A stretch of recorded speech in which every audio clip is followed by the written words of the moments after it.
तो गाइज, अगर आपका Amazon एसोसिएट का अकाउंट है या Amazon एसोसिएट का अकाउंट आप खोलने वाले हो, तो आपको पता होना चाहिए कि 10 ऐसी चीजें हैं जिनका ख्याल अगर आप नहीं रखोगे तो Amazon आपका खुला हुआ अकाउंट भी बंद कर सकता है। वो 10 चीजें क्या हैं उनके बारे में इस वीडियो में बात करेंगे, पर उससे पहले ये इंट्रो।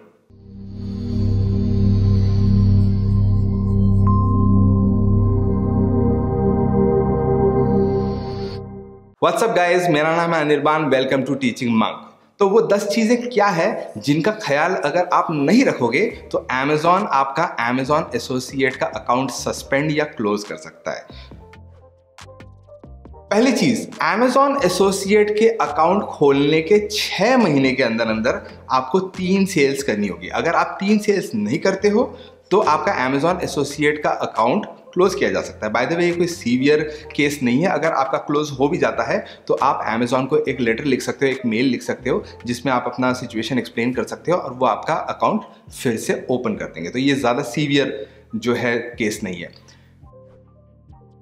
दूसरी चीज जिसका आपको ख्याल रखना है वो ये है कि एक इंसान के नाम पे एट अ टाइम सिर्फ एक ही Amazon एसोसिएट का अकाउंट होना चाहिए। ऐसा नहीं होना चाहिए कि आपने 2-3 ईमेल एड्रेसेस क्रिएट करके 2-3 और एफिलिएट या एसोसिएट अकाउंट्स क्रिएट करने की कोशिश की। अगर Amazon को पता चल जाता है तो Amazon आपका जो अकाउंट है वो सस्पेंड कर सकता है। नो सेल्फ परचेज, मतलब अपने ही एफिलिएट लिंक की मदद से आपको शॉपिंग नहीं करनी है। कई लोगों को लगता है कि एक एफिलिएट सेल के पीछे 8-10% का फायदा हो जाता है, तो अगर हमें खुद ही शॉपिंग करनी है तो खुद ही के एफिलिएट लिंक से शॉपिंग कर लेते हैं, 8-10% का डिस्काउंट मिल जाएगा या कैशबैक जैसा आप समझ लो। लेकिन ये नहीं करना है। अगर Amazon को पता चल जाता है कि आप ऐसा कर रहे हो तो Amazon आपके Amazon एसोसिएट का जो अकाउंट है वो सस्पेंड कर सकता है। चौथी चीज जिसका आपको ख्याल रखना है वो है डिस्क्लोजर।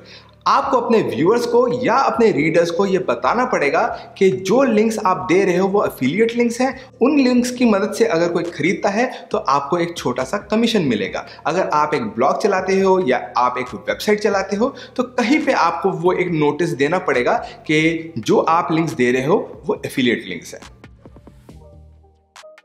पांचवी चीज, अगर आप कोई वेबसाइट चला रहे हो या कोई ब्लॉग चला रहे हो जिसपे आप Amazon के प्रोडक्ट्स को प्रमोट कर रहे हो तो आप इंटरनेट से डाउनलोड किए हुए डायरेक्टली इमेजेस को यूज नहीं कर सकते। मतलब ऐसा नहीं कर सकते कि आप amazon.in पे गए और वहां पे जिस प्रोडक्ट को आप प्रमोट कर रहे हो उस प्रोडक्ट को खोला और उसके इमेजेस सेक्शन को ओपन किया और उसको राइट क्लिक करके सेव एज करके आपने उस इमेज को यूज कर लिया। आप ऐसा नहीं कर सकते।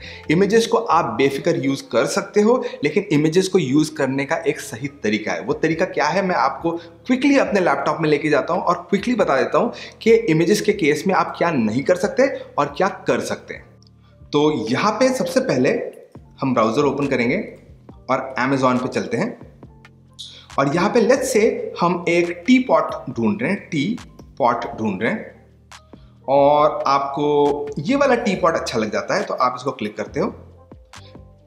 क्लिक करने के बाद आप इसको फिर से क्लिक करते हो ताकि आपको इमेजेस दिख जाएं। यहाँ पे कई सारे इमेजेस हैं। अब आप यहाँ से राइट क्लिक करते हो, सेव इमेज बोलते हो और सीधा जो है आप डेस्कटॉप पे इसको टी पॉट नाम से सेव कर देते हो। ये इमेज जो आपने अभी सेव की, आप चाहो कि इस इमेज को आप डायरेक्टली अपनी वेबसाइट पे यूज कर लो तो ये अलाउड नहीं है, तो आप ऐसा नहीं कर सकते। तो सही तरीका क्या है? सही तरीका ये है कि आपको पता होगा कि Amazon एसोसिएट का अकाउंट खोलने के बाद आप अगर Amazon पे जाते हो तो Amazon एक टूल बार देता है जिसको कहता है साइट स्ट्रिप। ठीक है, साइट स्ट्रिप। आपको क्या करना है, जब आप इस प्रोडक्ट को खोल लेते हो आपको साइट स्ट्रिप पे जाना है और इमेज को क्लिक करना है और आप जैसे इमेज को क्लिक करते हो तो आपका इमेज आ जाता है। यहाँ पे आप स्मॉल, मीडियम, लार्ज कुछ भी आप चूज कर सकते हो और जैसे आप चूज करते हो तो नीचे यहाँ पे कोड जो है ये बदलता रहता है। आपको बस ये कोड जो यहाँ पे दिख रहा है, अपने टेक्निकल जो आपकी टीम होगी उनसे बात करनी होगी। इस कोड को सीधा कॉपी करके आपको अपनी वेबसाइट पे लगा देना है। जैसे आप इस कोड को वहां लगा दोगे तो ये जो इमेज है वो डायरेक्टली आपके वेबसाइट पे आ जाएगा। ठीक है, ये है सही तरीका। तो ये था इमेजेस के बारे में। अब 6th आइटम के बारे में बात करते हैं कि और क्या चीज है जो अलाउड नहीं है। वो ये है कि आप अपने एफिलिएट लिंक्स को ऑफलाइन शेयर नहीं कर सकते। मतलब आप ऐसा नहीं कर सकते कि आपने एक पीडीएफ बना दिया या एक ई बुक बना दी और उस ई बुक में या उस पीडीएफ में एफिलिएट लिंक्स डाल दिए और वो ई बुक जो है लोगों में स्प्रेड कर दिया। आप ये नहीं कर सकते। ठीक है, तो offline link sharing is not allowed. ठीक है, सातवीं चीज जो आप नहीं कर सकते वो ये है कि आप third party link shortener use नहीं कर सकते। मतलब बिटली जैसे जैसे वेबसाइट्स होते हैं जिन पे आप एक बड़ा सा लिंक दे दो तो वो उस लिंक को छोटा करके दे देते हैं, वो थर्ड पार्टी आप यूज नहीं कर सकते। अगर आपको लिंक शॉर्टनर यूज करना है तो आप लिंक शॉर्टनर यूज कर सकते हो, लेकिन आपको Amazon का लिंक शॉर्टनर यूज करना पड़ेगा। उसके लिए मैं आपको क्विकली फिर से दिखा देता हूं कंप्यूटर पे ले जाके कि एग्जैक्टली क्या अलाउड है और क्या अलाउड नहीं है। तो अगर आप बिटली पे जाओगे, मेरे पास बिटली का अकाउंट भी नहीं है बाय द वे, लेकिन अगर आप बिटली पे जाओगे, ये बिटली की वेबसाइट है, यहाँ पे एक अकाउंट खोल के आप अपना लंबा लिंक जो है उसको छोटा करवा दोगे तो ये अलाउड नहीं है। क्या अलाउड है?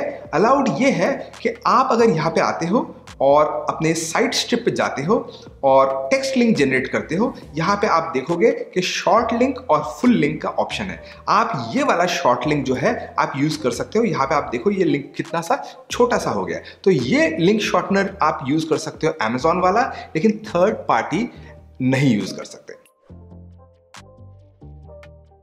आठवीं चीज जो आप नहीं कर सकते वो ये है कि आप रेटिंग की स्क्रीनशॉट लेके या इमेजेस लेके अपनी वेबसाइट पे नहीं लगा सकते। और ये काफी कॉमन सेंस भी है, क्योंकि आपको पता है कि रेटिंग हर मिनट बदल रही है, लोग नए नए रेटिंग्स डाल रहे हैं। आप इमेजिन करो कि कोई प्रोडक्ट है जिसकी रेटिंग इस वक्त 4.5 है और आप उसकी इमेज ले लेते हो और अपनी वेबसाइट पे लगा देते हो और बाद में उसकी रेटिंग गिर के 3.5 हो जाता है, और लोग आपका 4.5 जो आपने वेबसाइट पे लगाई है इमेज के फॉर्म में, वो देख के लोग खरीदने जाते हैं और बाद में देखते हैं कि अरे इसकी रेटिंग तो 3.5 है।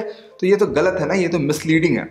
इसलिए Amazon आपको रेटिंग के इमेजेस डायरेक्टली लगाने नहीं देती है। अगर आपको रेटिंग लगानी है तो उसका भी एक सही तरीका है। सही तरीका यह है कि आपको API यूज करना पड़ेगा। API थोड़ा इस वीडियो के स्कोप के बाहर है, तो मैं आपको शॉर्ट में एक्सप्लेन कर देता हूं API क्या है। API एक कोडिंग इंटरफेस है जिसकी मदद से आप अपनी वेबसाइट पे किसी भी प्रोडक्ट का रियल टाइम डेटा दिखा सकते हो। मतलब रियल टाइम अगर उसका रेट कम हो गया है तो वो कम दिखाएगा, अगर 2 दिन बाद इसकी रेटिंग बढ़ गई है तो वो बढ़ी हुई रेटिंग भी दिखाएगा। तो रियल टाइम जैसे लाइव टेलीकास्ट होता है वैसे लाइव टेलीकास्ट होगा। तो अगर आपको API यूज करना है तो आपको किसी टेक्निकल पर्सन के साथ बात करनी पड़ेगी। हो सकता है आपके टीम में कोई टेक्निकल टीम होगी, उनसे आपको बात करनी पड़ेगी कि API यूज करके मैं रेटिंग कैसे लगा सकता हूं, बट आप इमेजेस का स्क्रीनशॉट लेके नहीं लगा सकते। ठीक उसी तरह आप प्राइस का स्क्रीनशॉट भी नहीं लगा सकते, क्योंकि प्राइसेस भी चेंज होती रहती हैं। ठीक है, तो आपको प्राइसेस और रेटिंग के स्क्रीनशॉट्स आप नहीं लगा सकते।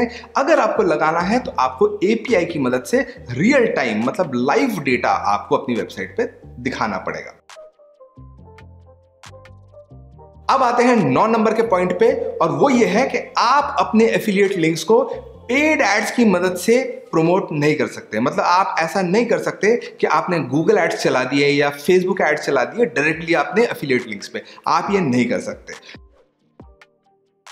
और अब आते हैं 10वें पॉइंट पे, यानी कि फाइनल पॉइंट पे, और वो ये है कि आप अपनी वेबसाइट पे Amazon का लोगो डायरेक्टली नहीं लगा सकते। तो ये थे 10 चीजें जिनका आपको ख्याल रखना है। अगर आप इन 10 चीजों का ख्याल रखते हो तो फिंगर्स क्रॉस्ड आपका Amazon एसोसिएट का अकाउंट सस्पेंड नहीं होगा।